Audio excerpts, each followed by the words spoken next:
제목은 내 안에 거하라. 내 안에 거하라. 허드슨 테일러는 중국 선교사로 수년 동안 사역을 하면서 고난을 많이 받았지만 열매가 없을까 고민을 했었다고 합니다.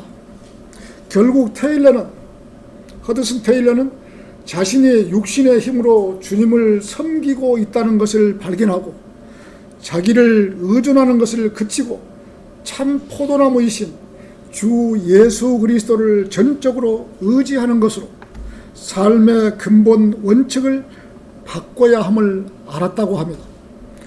그의 책에는 이렇게 기록이 되어 있습니다. 비결은 단 한 가지라고 사실이라고 책에 기록된 실제적이고 영적인 필요를 그리스도의 무한한 풍요로우심이라고 쓰고 있는 것입니다. 이것은 그리스도의 삶 전체에 적용되는 핵심 원리인 것입니다. 주 예수 그리스도만이 우리의 지혜와 능력과 힘이 되십니다. 성도는 자신의 의지함을 그치고 주님을 통해서만이 그리스도인의 삶을 살 수 있다는 원리를 깨우친 것입니다. 주님만이 우리에게 베풀어 주시는 무한한 은혜인 것입니다. 그분만이 우리 인간에게 자비를 베풀 수 있고 우리의 모든 것을 책임져 주시는 분이라는 것입니다. 우리는 그분을 의지하고 그분께 모든 것을 맡길 때만이 주님과 동행하는 삶을 살 수 있고 열매를 맺는 생활을 할 수 있다는 것입니다. 빌립보서 4장 13절에서는 내게 능력 주시는 그리스도를 통하여 내가 모든 것을 할 수 있느니라고 합니다. 우리는 우리에게 능력 주시는 그리스도를 통하여서만이 내가 모든 것을 할 수 있다는 것입니다. 성도가 어떤 일에 자신감이 없고 해야 될지 말아야 될지를 판단하지 못한다면 또 그 일이 바른 일이라면 또 육신적인 일도 있지만 영적인 일이라면 더욱더 그분의 능력을 믿고 예수 그리스도를 통해서 할 수 있다는 것입니다. 저는 제 책상 앞에 이 구절을 적어서 매일 볼 수 있게 적어 두었습니다. 빌립보서 4장 13절 내게 능력 주시는 그리스도를 통하여 내가 모든 것을 할 수 있느니라.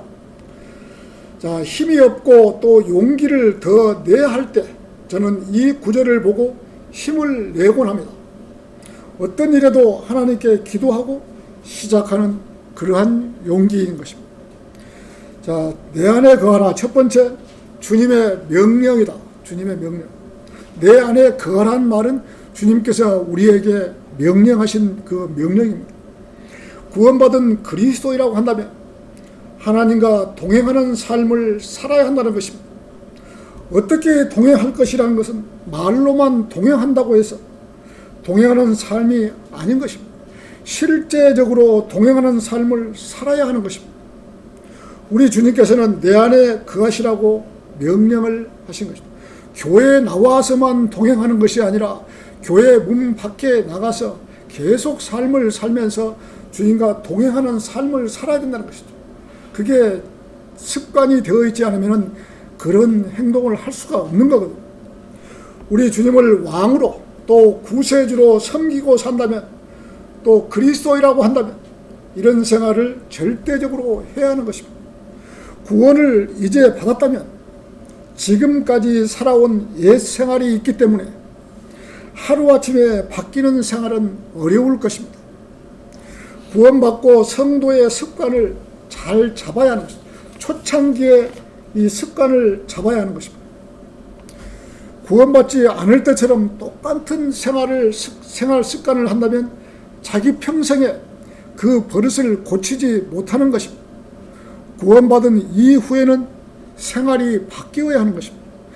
하나님께서 직접 인간의 몸을 입고 이 땅에 오셔서 인간들을 위해서 자기 몸을 내어주셔서 인간이 구원받을 수 있는 길을 열어주신 것입니다. 우주 만물을 창조하신 하나님께서 뭐가 아쉬워서 이 땅에 내려오셔서 십자가에 죽기까지 하셨을까요?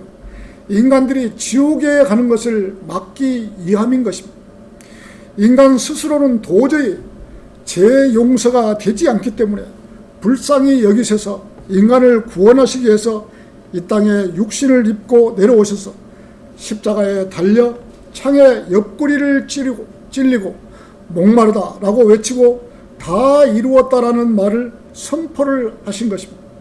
구원받은 성도가 이러한 사실을 조금이라도 인정하고 이해한다면 함부로 세상을 살지 못하는 것입니다.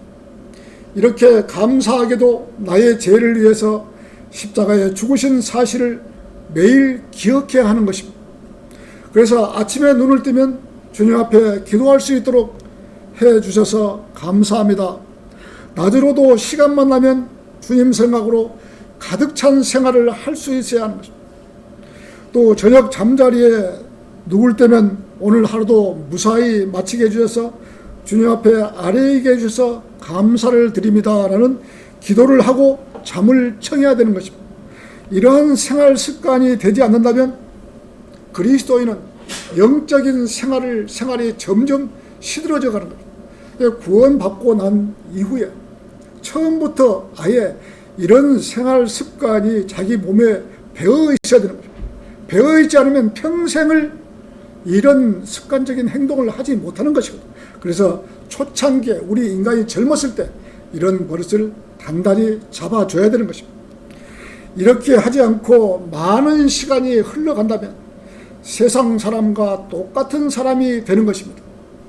그래도 하나님의 말씀으로 구원받은 성도라면 하나님 앞에 기도하는 버릇은 잡아야 하는 것입니다. 그리하기 때문에 말씀 보고 암송하고 말씀으로 교제하고 말씀으로 다른 사람들에게 전파하는 그러한 성도로 살아가야 하는 것입니다. 몇 번이나 이야기하지만 하루에 15분 이상 기도하고 15분 이상 말씀 보고 15분 이상 말씀으로 교제한다면 믿음을 지킬 수 있는 것입니다. 부부지간에도 탁자에 앉아서 또 성경적으로 교제도 할 수 있고 앞으로 우리가 되어질 일도 이야기할 수 있고 기도도 할 수 있고 이렇게 부부지간도 아무리 세상적인 이야기를 하지만은 시간을 잡아서 이 교제를 하는 것이 하루에 15분 이상 교제를 하는 것이 이 우리가 믿음을 지킬 수 있는 그러한 길이거든요. 우리는 주님 오시는 그날까지 주님께서 내 안에 거하라는 명령을 준수해야 되는 것입니다. 주님께서 내 안에 거하라고 했으면은 거해야 되는 것이죠. 오늘 본문 15장 1절에서는 농부이신 하나님께서 우리는 가지거든요. 참 포도나무신 주 예수 그리스도를 통해서만이 수액과 양분을 공급받도록 만들어 놓으셨기 때문에 하나님께서는 그 포도나무의 그 가지들의 비유를 말씀하시면서 내 안에 거하라. 구원받은 성도라면 모두가 다 가지인 것입니다. 포도나무 가지인 것입니다. 이 가지가 원줄기에 붙어 있지 아니하면 열매를 맺지 못하는 것입니다. 열매를 맺기 위해서는 원줄기에 붙어 있어야 하는 것입니다. 붙어 있으면 농부이신 하나님께서 필요 없는 새순 가지는 제거를 하시고 열매를 맺을 수 있는 가지는 열매를 맺을 수 있도록 보호해 주시는 것입니다. 새순이 우죽순처럼 나면 그 중에 열매 맺는 가지만 놔두고 또 다른 것은 제거를 해 주셔야지 튼튼한 열매를 맺을 수 있는 것입니다. 포도나무는 예수 그리스도이시고 가지는 성도들인 것입니다. 농부는 하나님이십니다. 농부는 하나님. 농부가 포도나무를 가꿀 때는 열매를 얻기 위해서 포도나무를 키우는 것이지 열매 없는 숲만 무성하게 된다면 그 포도나무 가지들을 제거하실 것입니다. 이렇게 제거하는 데는 포도 열매가 맺지 않았다면 그 맺지 않은 수는 주인께서 농부께서 다 잘라주시는 거거든요. 그래서 열매를 맺는 포도나무만 놔두고 그 옆에 맺지 않는 나무는 다 가지를 잘라주는 겁니다. 내 안에 열매를 맺지 못하는 가지마다 그분께서 제거해 버리시고 열매 맺는 가지마다 정결케 하셔 더 많은 열매를 맺게 하시니라고. 포도나무를 키우다 보면 가지에 열매가 맺히면 그 주위의 술은 다 잘라주어야 맺혀있는 열매가 크고 상품이 될 수 있는 것입니다. 그렇지 않고 그 주위에 술을 제거해 주지 않는다면 태양을 막아버리고 뿌리에서 오는 영양분을 다 먹어버리기에 그런 필요 없는 가지는 제거를 해 주셔야 하는 것입니다. 그리스도인들도 이 세상을 살면서 열매를 맺지 못한다면 농부에 의해서 가지가 잘려지는 것입니다. 필요 없는 열매를 맺지 못하는 가지는 순을 다 잘라줘야지 열매 맺는 이 열매가 튼튼하게 크죠. 예수님께서는 나의 아버지는 농부이시다. 아버지 하나님께서 참 포도나무이신 예수 그리스도를 돌보시는 농부로 비유하고 있는 것입니다. 주님께서 이 땅에 인간의 몸을 입고 오셨기 때문에 아버지의 돌보심이 절대적으로 필요하신 것입니다. 요한복음 14장 28절에서는 너희는 내가 갔다가 너희에게 다시 온다고 한 말을 들었느니라. 너희가 나를 사랑했으면 내가 아버지께로 가노라 하는 말을 기뻐하였으리라. 내 아버지께서 나보다 더 위대하심이라고 하신 것입니다. 이러한 말씀을 하시는데도 제자들은 그 말이 무슨 말씀인가 알지를 못했던 것입니다. 인간으로 오신 예수 그리스도에 대하여 이사야 53장 2절에서는 이렇게 묘사를 하고 있는 것입니다. 이는 그가 그 앞에서 연한 싹 같고 마른 땅에서 나온 뿌리같이 자랄 것이며 그는 모양도 우아함도 없으시니 우리가 볼 때 그를 흠모할 만한 아름다움도 없습니다. 그는 사람에게서 멸시받고 거부되었으며 슬픔의 사람이요 질고에 익숙한 사람이요 이처럼 우리 주님께서는 농부처럼 보살피시는 아버지의 보살핌이 필요한 포도나무셨던 것입니다. 우리는 어디로 가면 예수 그리스도의 얼굴이라고 하면서 인자한 예수님의 얼굴을 볼 수 있는 것입니다. 어디 우리가 가서라도 뭐 천주교나 어디 뭐 가서 보면은 최후의 만찬 사진이나 액자 같은 데 보면 예수님 그리라고 아주 잘생긴 사람 모양으로 되어 있어요. 인자하시고. 근데 성경에서는 아니거든요. 예수님은 잘생긴 사람이 아니었어요. 근데 사람들은 이렇게 잘생긴 얼굴을 그려놓은 것입니다. 그림이나 액자를 보면 예수님은 정말 잘생겼고 인자한 얼굴 모습으로 나와 있는 것입니다. 왜 사람들은 예수님을 얼굴을 인자하고 아주 잘생긴 사람의 얼굴 모습으로 그림을 그렸을까요? 그래도 하나님이신데 잘생긴 얼굴로 묘사를 하고 싶었을 것입니다. 하지만 성경에서는 그분은 우아함도 없으시고 우리가 볼 때 흠모함도 없다고 하시고 사람에게 멸시받고 거부되고 슬픔의 사람이고 질고에 익숙한 사람이라고 하신 것입니다. 액자나 사진에 나오는 예수님의 얼굴 모습은 하나님의 본 얼굴이 이 사진이 아닌 것입니다. 자, 우리가 이러한 사실을 인지하지 못한다면 집이나 사무실에 예수님의 얼굴이라고 하면서 액자를 걸어둘 수도 있다는 것입니다. 이러한 것은 예수님께서 자기 얼굴을 밝히고자 했으면 누군가에 의해서 초상화를 그리게 했을 텐데 그렇지 않았던 것입니다. 잘못하면 액자나 사진을 걸어두면서 예수님이라고 생각하면서 괜한 우상 숭배를 할 수 있다는 것입니다. 그래서 각자 자기 집에는 이런 우상 숭배 사진을 걸어두면 안 된다는 것이죠. 예수님의 얼굴을 밝힐 것이 했으면 초상화를 그래서 정확하게 했을 텐데 밝히지를 않았을 겁니다. 그분은 우아함도 없고 잘생긴 얼굴도 아니었어요. 우리는 이러한 액자나 사진을 우리 곁에 두어서는 안 되는 것입니다. 내 안에 열매를 맺지 못하는 가지마다 그분께서 제거해 버리시고 이 말씀대로라면 이러한 것을 신약 교리로 적용한다면 지금 우리에게 잘못 적용하면 열매를 맺지 못하는 그리스도인은 잘라내어서 죽이겠다는 무시무시한 말씀이 되는 것입니다. 이 세상에서 열매 맺지 못하는 그리스도인들이 어디 한두 명이겠습니까? 그냥 구원만 받고 살아가는 사람이 수없이 많이 있는 것이죠. 주님은 구세주로 영접을 하고 구원받은 뒤 1년이 지나고 2년이 지나고 수년이 지난데도 열매를 하나도 맺지 못하는 그리스도인들은 우리 주변에 얼마든지 있다는 것입니다. 구원만 받았지 열매를 맺지 못하는 그리스도인이 많이 있다는 것입니다. 열매를 맺지 못한다고 해서 주님께서 그들을 제거해 버리시고 죽이시는 일은 없는 것입니다. 그런가 하면 많은 열매를 맺는 훌륭한 그리스도인들도 이 그리스도인에 불과하고 주님께서는 일찍 데려가는 것을 볼 수 있는 것입니다. 아주 훌륭한 그리스도인들도 일찍 데려가는 것을 우리가 볼 수 있는 것입니다. 우리가 육신적으로 볼 때는 열정이 없고 하나님의 일을 하지 않는 것이 아니라 열정도 있고 하나님의 말씀을 전하려고 애를 쓰는 성도도 일찍 데려갈 수도 있다는 것입니다. 제 주위에도 많이 있었어요. 젊은 나이에 하나님께서 데려가셨어요. 그러면 그분은 열정도 있고 하나님 말씀을 전하려고 애를 쓰는 그러한 성도도 하나님께서 일찍 데려가시는 거예요. 우리는 이러한 부분은 알 수는 없습니다. 왜 먼저 들어가셨는가?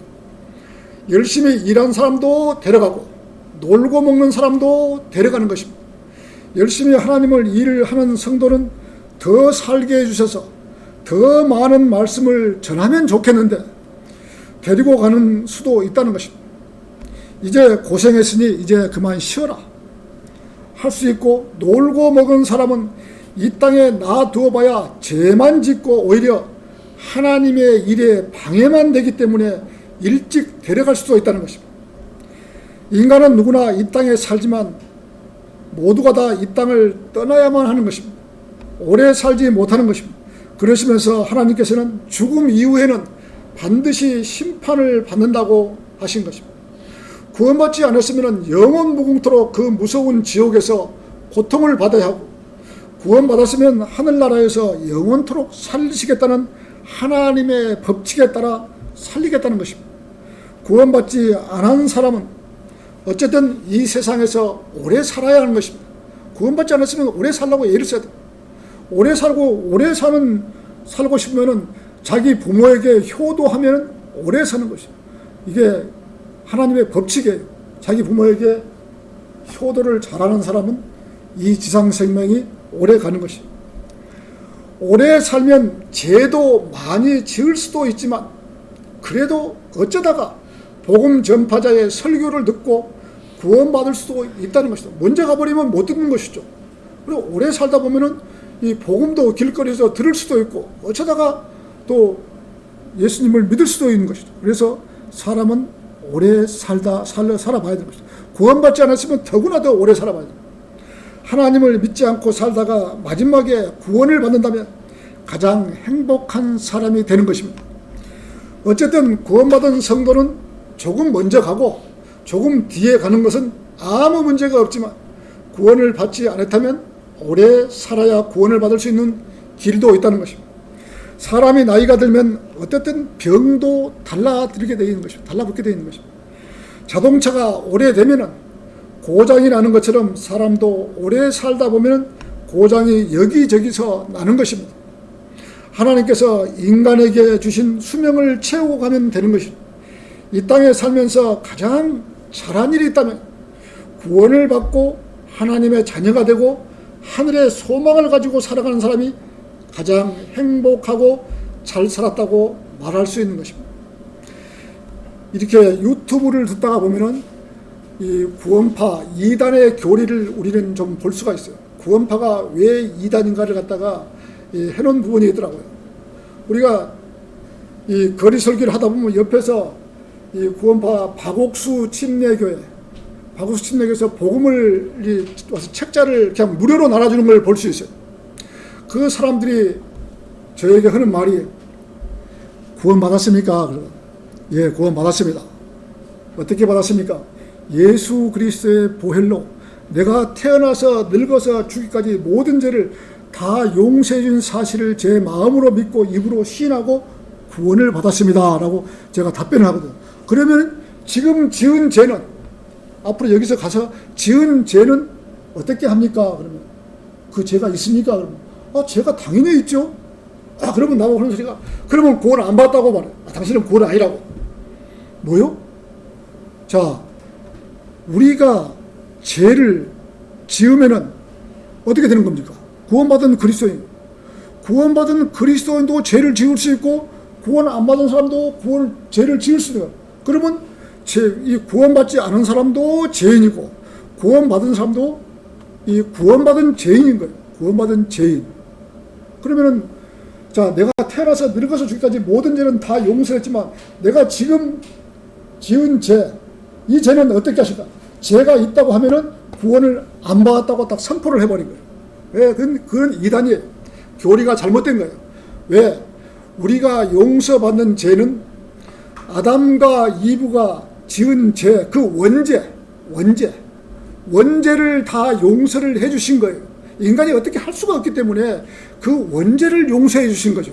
그리고 우리가 태어나서 늙어서 죽기까지 이 모든 죄도 다 용서를 다 해주신 거예요.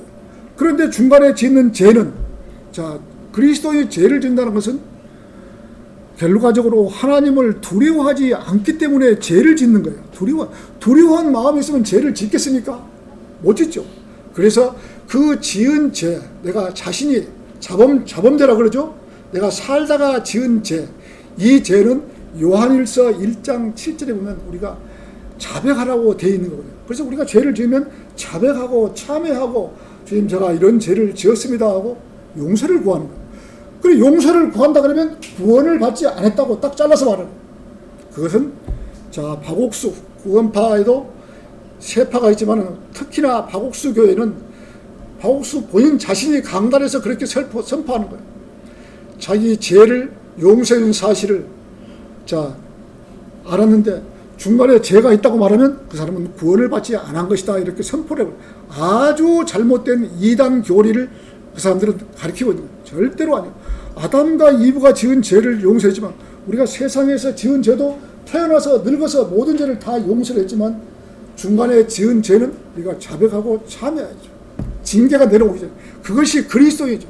그래서 이단 교리가 그런 소소한 부분에서 잘못된 교리가 나오고, 여러분들이 어디 가서 이 박옥수 교회 그 사람들을 만나면 이렇게 답변을 해줘야 되는 거예요. 자, 태어나서 다 용서했다. 그러나 내가 지은 죄는 내가 자백을 하면 하나님께서 징계를 받지 않으신다고. 징계가 내려오기 전에 내가 죄 용서를 해야 된다. 자백을 해야 된다고. 그것이 그리스도입니다. 그것이 하나님을 두려워하는 성도들입니다. 자, 하나님을 믿지 않는 사람들은 죽음이 두렵고 무섭지만, 하나님을 믿고 구원받은 사람이라면 죽음을 두려워해서는 안 되는 것입니다. 죽음을 두려워서. 사람은 누구나 육신이 있기 때문에 죽음은 두렵기 마련인 것입니다. 하지만 죽음 이후에 갈 곳이 정해져 있다면 그렇게 두려워할 필요는 없는 것입니다. 하나님을 믿는 믿음이 없기 때문에, 믿지를 못하기 때문에 두려운 생각이 드는 것입니다. 그러나 하나님께서는 구원받은 성도들을 위해서 지옥에 보내지 않겠다고 성경에 약속하신 부분을 우리는 절대적으로 믿고 살아가야 합니다. 오늘 본문 2절에서는 말씀하시는 내 안에 열매를 맺지 못하는 가지마다 그분께서 제거해 버리시겠다는 말씀은, 열매를 맺는 가지는 농부이신 하나님께서 정결케, 즉 깨끗하게 해 주신다는 약속인 것입니다. 지금 여기서 포도나무가 비유적으로 사용되고 있습니다. 그런 점을 볼 때 가지를 정결케 한다는 말은 실제로 포도나무를 가꾸는 농부가 가지와 잎에 달라붙은 해충이나 벌레 같은 것을 없애주거나 병에 걸린 부분들을 가지를 치게 해준다는 것입니다. 너무 무성한 잎을 따줘야 햇빛이 들어올 거 아닙니까? 자, 포도송이들이 햇볕을 받도록 해주어 좋은 열매를 맺게 해준다는 뜻입니다. 하나님께서 열매 맺는 포도송이는 더 잘 연결게 하지만, 잘라버린 가지는 그만큼 유업이 없다는 사실을 우리는 알고 살아가야 하는 것입니다. 그래서 잘리는 가지보다 열매가 맺히는 가지로 열매를 맺어야 하는 것입니다. 자, 내 안에 거하라. 두 번째, 성령의 열매를 맺어라. 성령의 열매.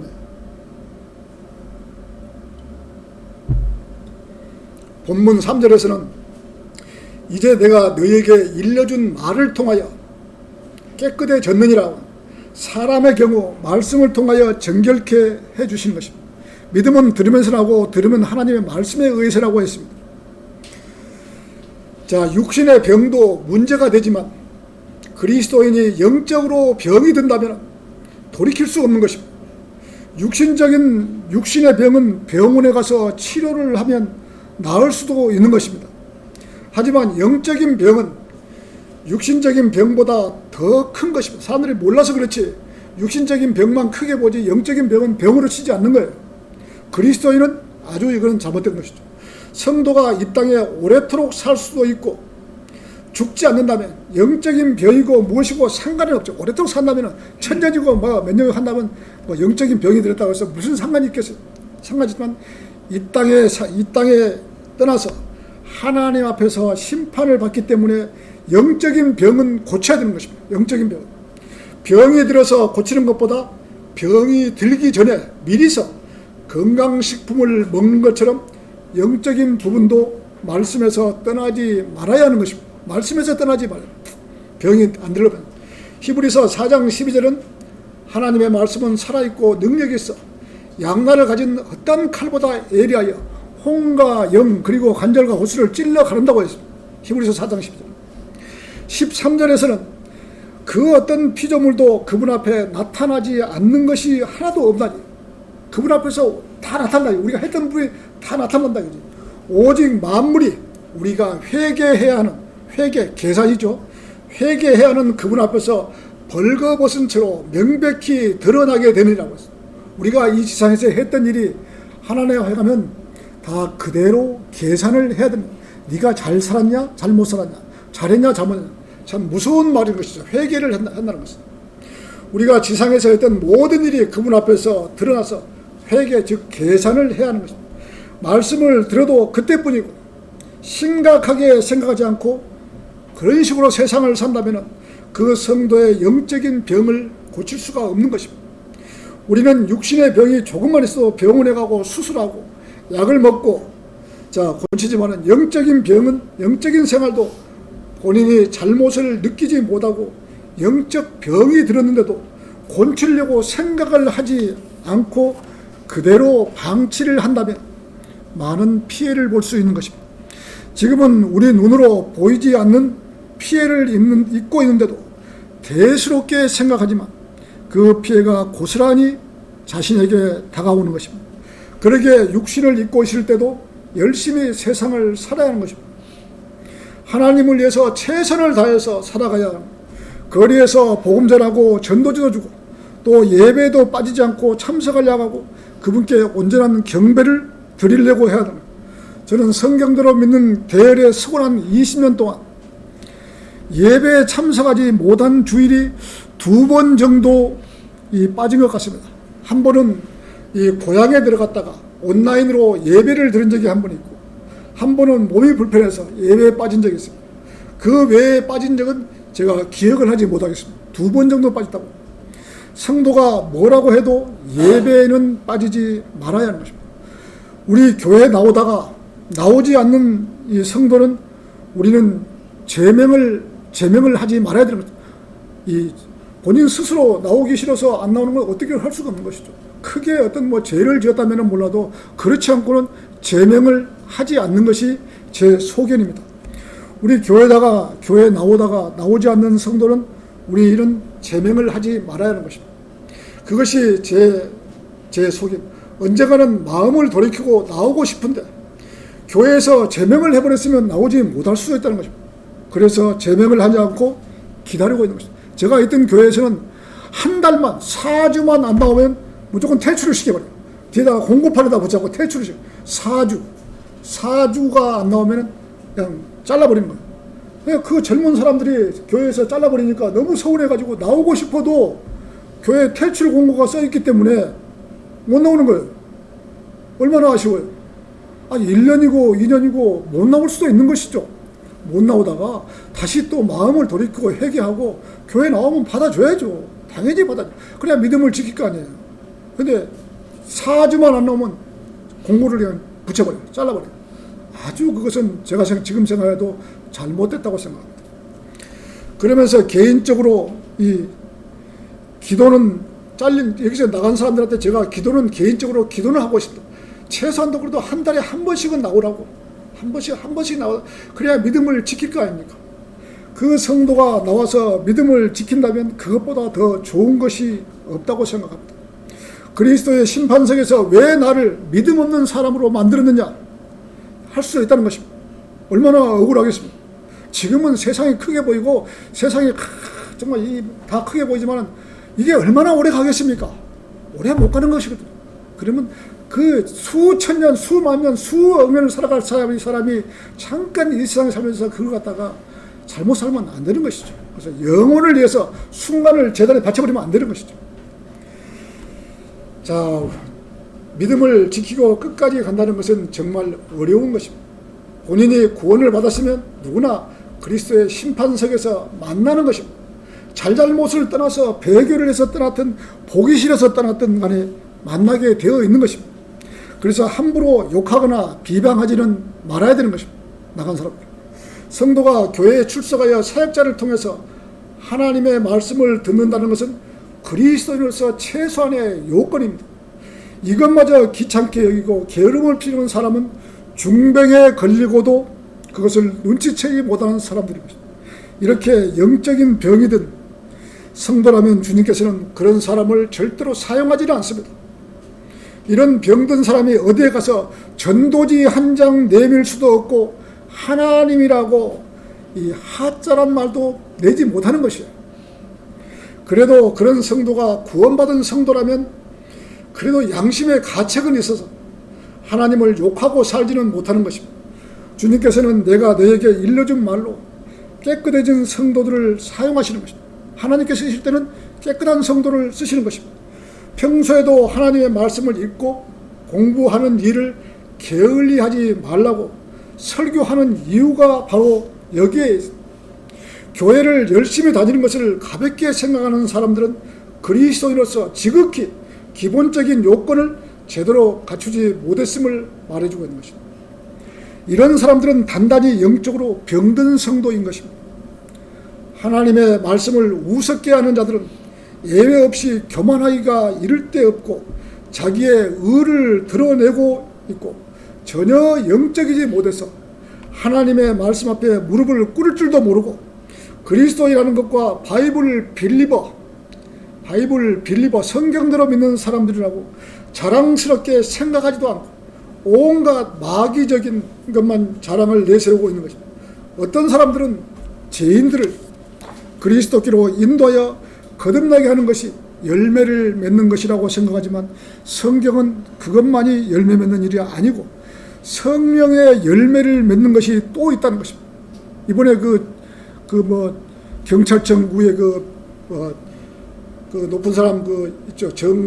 순식인가? 그 사람 자기 아들이 자기 학교 내에서 욕을 했다고 그걸 갖다가 이 법적인 문제가 1심, 2심, 3심까지 갔더라고. 그 대법원까지 가서 패소를 했더라고. 세상에 자기가 검사하면서 자기 아들의 잘못을 갖다가 3심 대법원까지 가서 그걸 재판을 봐야 되겠습니까? 검사라는 사람이. 그러면 그 끌려간 사람은 거기서 만약에 안 끌려가면 어떻겠어요? 안 끌려가면 져버리면은 그 아들 학적부회가 그대로 나오거든요. 그렇기 때문에 할 수 없이 대법원까지 끌려가가지고 거기서 승소를 했더라고. 이 검사라는 사람이 그런 짓을 하면 되겠습니까? 얼마나 교만했으면 그런 짓을 사람이 겸손해야 되는데 교만하니까 그런 행동이 나와버린 것이죠. 자, 성령의 열매를 맺는 것이 또 있다는 것입니다. 갈라디아서 5장 22절에서는 그러나 성령의 열매는 사랑과 기쁨과 화평과 오래 참음과 친절과 선함과 믿음과 온유와 절제니 그러한 반대할 법을 없느니라. 9가지를 제시하고 있는 것입니다. 우리들이 복음을 전해서 혼을 이겨오는 것도 상이 있고 예배에 참석하는 것도 상이 있는 것입니다.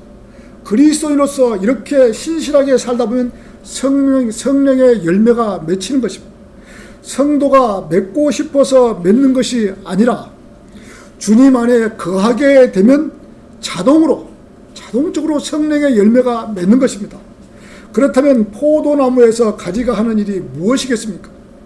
가지가 하는 일이란 오직 열매를 달고 있는 일이 될 겁니다. 열매를 달고 있는 일이. 가지가 생산하는 것은 아무것도 없는 것입니다. 뿌리에서 올라온 양분을 열매에 전달하는 일뿐인 것입니다. 가지는 전달을 해서 열매가 떨어지지 않고 잘 달려있고 또 잘 익을 수 있도록 해주는 역할인 것입니다. 성령의 열매는 성도들이 생산한 것이 아니고 우리가 직접적으로 생산하는 것이 아닙니다. 성도가 열매를 생산하려고 하면 육신적인 행위가 요구되고 육신적인 열매가 맺혀버리는 것입니다.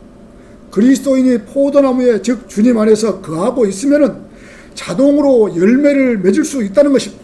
자동으로 말씀으로 제재받고 주님 주시는 지혜와 명철 말씀 안에 거하고 있으면 열매는 주님께서 맺히게 하는 것입니다.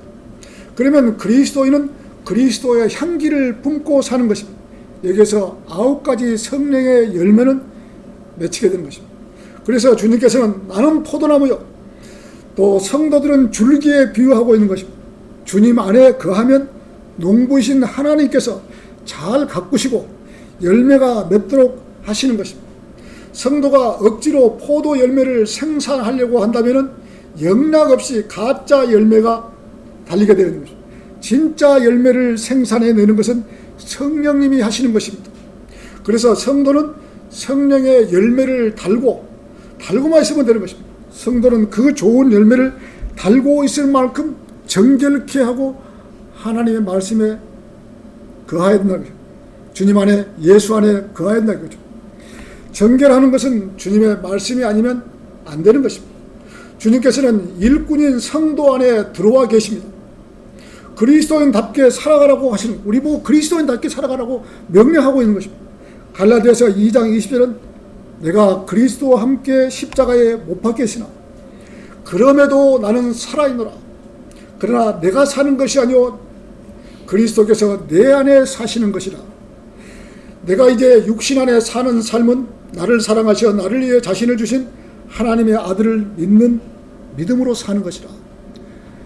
자, 구원받은 성도 안에는 성령님이 계셔서 우리를 관장하시고 성도가 주님께 더 가까이 가고자 하는 마음이 있고 정결한 삶을 살아간다면 성령의 열매가 자동으로 맺히는 것입니다. 세상적으로 살지 않고 하나님 말씀에 의해서 순수하게 살면 성령의 열매는 자동으로 맺히는 것입니다.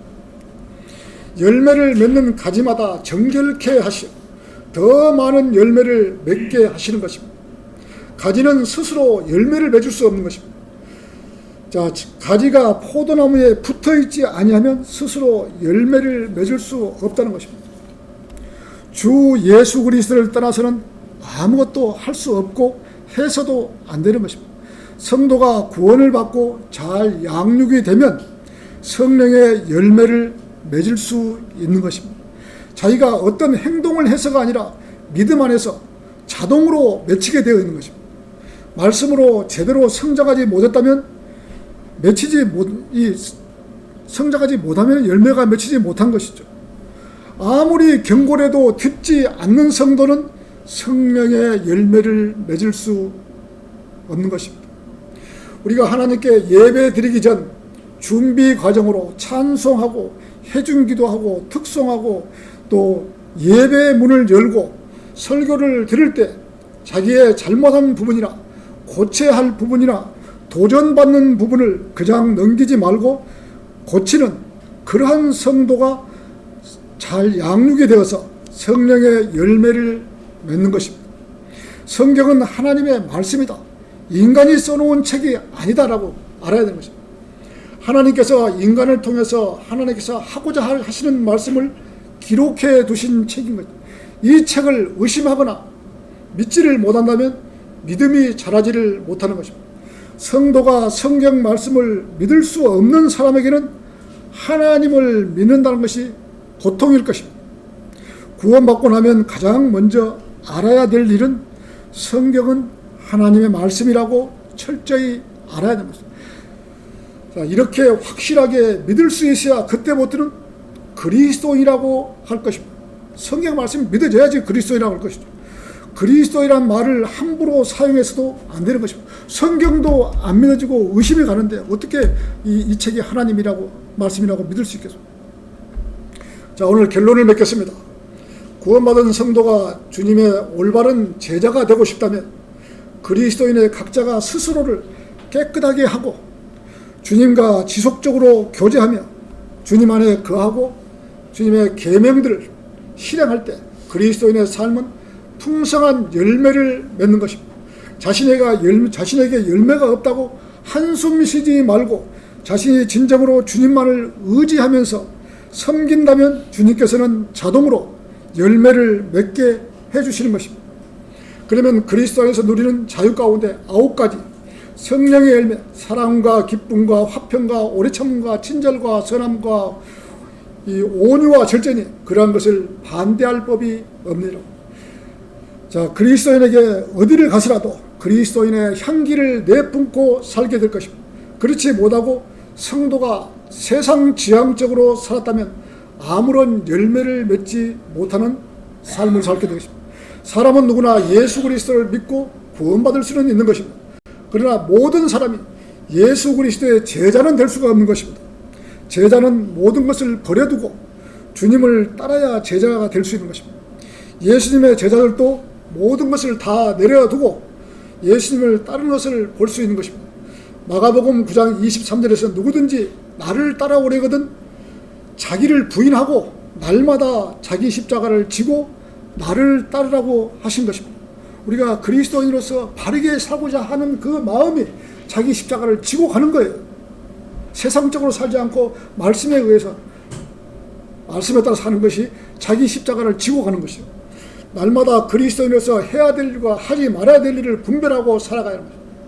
구원을 받았다고 함부로 나는 예수 그리스도의 제자라고 말하며 친구라고 말해서는 안 되는 것입니다. 주님 다시 오심을 믿을 수 있는 사람이 또 제자가 되고 주님 다시 오신다는 것을 믿어야 되는 것입니다. 우리는 주님의 다시 오심을 믿고 기다려야 하는 것입니다. 입술로만 믿는 것이 아니라 마음으로 믿고 오셔서 공중에서 우리의 이름을 호명해 주신다는 그 사실을 믿어야 하는 것입니다. 재림은 그 다음에 그리스도의 심판석이 끝나고 이 땅에 재림하면 환난 성도가 기다리는 것이 주님의 재림인 것입니다. 우리는 공중에서 우리의 이름을 불러주시면 공중에서 우리의 이름을 누구누구야 올라오너라 이 불러주시면 그때부터는 끝이에요. 자, 그때부터 우리는 이 세상과 잠시 이별을 하고 7년 이후에 다시 세상에 올 것입니다. 이러한 사실을 믿는 것이 바로 주님의 재림인 것입니다. 제자는 제자답게 공중 재림을 믿고 살아가야 하는 것입니다. 자, 설교를 마치겠습니다.